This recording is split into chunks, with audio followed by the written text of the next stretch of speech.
Hey, what's going on, guys? Today I'm here to show you how to disable YouTube video annotations. And for those of you who don't remember or simply forgot, those are those annoying pop-up links that um, video producers add to their videos to get you to click on links or that either go back to their page or third-party website. Those can get annoying.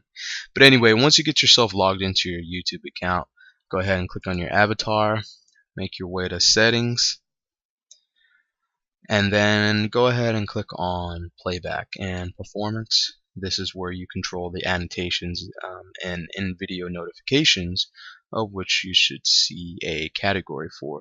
By default, the box is linked. Go ahead and simply click on that to uncheck it, hit save, and it'll tell you your changes were saved. It's pretty simple. Make sure you refresh your web browser and the changes will take effect.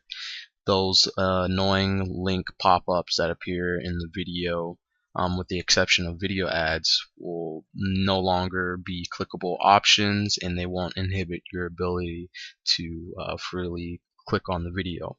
But thanks for watching. Be sure to like and subscribe to my channel.